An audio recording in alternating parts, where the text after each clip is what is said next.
آیت الکرسی ایک لمبی آیت، جیسے آیت البر ایک لمبی آیت تھی، اور اس کو حضور نے فرمایا ہے سیدۃ آیات القرآن، پورے قرآن مجید کی آیات کی سردار ہے یہ آیت۔ اور یہ شرک فی صفات کے ضمن میں یہ شمشیر قاطع ہے، شمشیر برہان ہے۔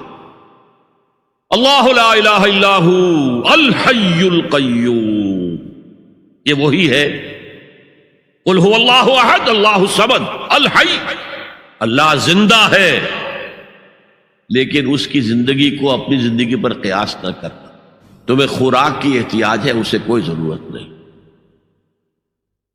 ما اريد منهم من رزق وما اريد ان يطعمون، مجھے کوئی احتیاج نہیں کہ مجھے کوئی رزق پہنچائیں، رزق دیں، مجھے کھلائیں، مجھے کوئی ضرورت نہیں۔ پھر تمہاری حیات نیند، اونگ، تھکان، ان تمام کمزوریوں کے ساتھ ہے۔ وہ الحی ہے، اپنی ذات میں خود زندہ ہے، حیات اس کی ذاتی ہے، کسی اور نے عطا نہیں کی ہے۔ ہماری تو مستعار ہے، عمر دراز مانگ کے لائے تھے، 4 دن 2 آرزو میں کٹ گئے، 2 انتظار میں۔ اور القیوم بقیہ پوری کائنات کے لیے وہی ہے، اس کو تھامے ہوئے ہے۔ لا تاخذہ سنۃ ولا نوم، الحی، حیات کامل، کہ اس کو نہ نیند آتی ہے نہ اونگ آتی ہے۔ لہو ما فی السماوات و ما فی الارض، آسمان اور زمین میں جو کچھ ہے اسی کی ملکیت ہے۔ تم کسٹوڈینز ہو، تم امین ہو، ای امانت چند روزہ نزدماس، در حقیقت مالک شے ہر شے خداست۔ یہاں تک کہ یہ میرا جسم بھی میرے پاس امانت ہے۔ میں کون ہوں؟ میری خودی، میری انا، میری روح جو پوزیس کرتی ہے اس بدن کو، لیکن یہ پوزیشن ملکیت کا نہیں ہے، امانت کا ہے۔ ای امانت، یہ ہاتھ بھی امانت ہے، میری زبان بھی امانت ہے، میری آنکھیں بھی امانت ہے۔ من ذا الذی یشفع عندہ الا باذنہ، یہ یہاں پر انداز بڑا پرجلال، کون ہے وہ جو شفاعت کر سکے اس کے دربار میں مگر اس کے اذن سے؟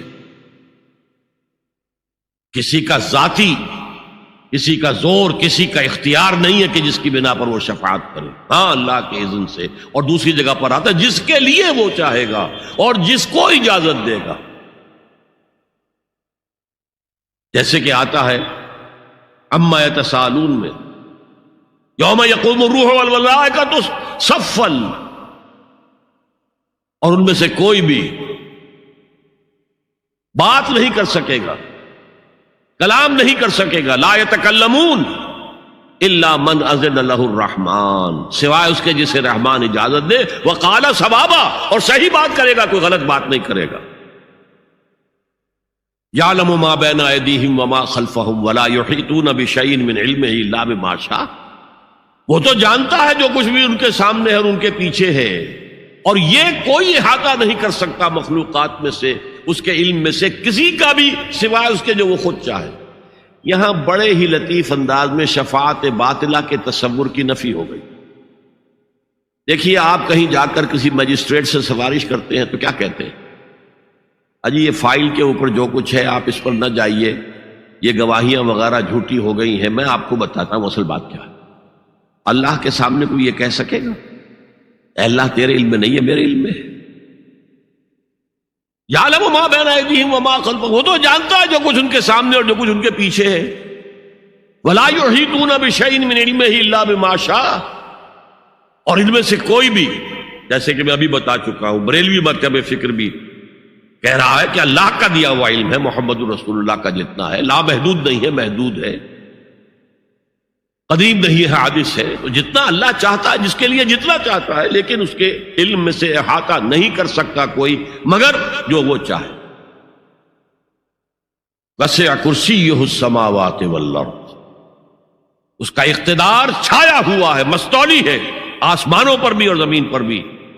ولا یؤودہ حفظہما، اور اسے عاجز نہیں کر سکتی ان دونوں کی حفاظت۔ قیوم وہی ہے، صمد وہی ہے، لیکن اس سے کوئی تکان تاری نہیں ہوتی، عاجز نہیں ہوتی۔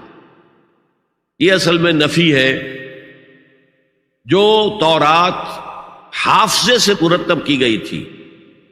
587 میں نبوکڈ نظر کا جو حملہ ہوا تھا، اس میں اصل تورات گم ہو گئی، اس وقت سے آج تک وہ اصل تورات ان کے پاس نہیں۔ پیریڈ آف کیپٹیوٹی سے واپس آئے ہیں بیت المقدس میں، سائرس کے لطف و کرم کی وجہ سے، ذوالقرنین کے لطف و کرم کی وجہ سے، پھر یادداشتوں سے لوگوں نے وہ تورات مرتب کی ہے، تو اس میں انسانی فکر شامل ہو گیا۔ لہذا وہاں یہ لکھا ہے اللہ نے 6 دنوں میں آسمان اور زمین پیدا کیے اور 7ویں دن آرام کیا، یعنی کوئی تکان لائق ہو گئی۔ قرآن نے کہا، اللہ تعالیٰ نے فرمایا سورہ قاف میں، وَلَقَدْ خَلَقْنَا السَّمَاوَاتِ وَالْأَرْضَ وَمَا بَيْنَهُمَا فِي 6 أَيَّامٍ وَمَا مَسَّنَا مِن لُغُوبٍ، یقیناً ہم نے آسمان اور زمین اور جو کچھ ان دونوں کے مابین ہے انہیں 6 ہی دنوں میں پیدا کیا۔ وہ بات ٹھیک ہے، لیکن ہمیں کوئی تکان لائق نہیں ہوئی کہ ہمیں کسی آرام کی ضرورت ہو۔ لا یعودہ حفظہما وہو العلی العظیم، العلی وہی ہے سب سے بلند و بالا،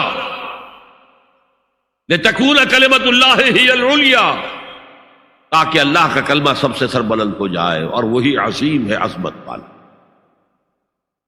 اللہ تعالیٰ مجھے اور آپ کو اس سے بچائے، اپنے سابقہ زندگی کے گناہوں پر توبہ کرنے کی اور اللہ سے استغفار طلب کرنے کی توفیق عطا فرمائے، اور اپنے دینی فرائض کی انجام دہی کے لیے کمر بستہ ہو جانے کا عزم مصمم کر لینے کی توفیق عطا فرمائے۔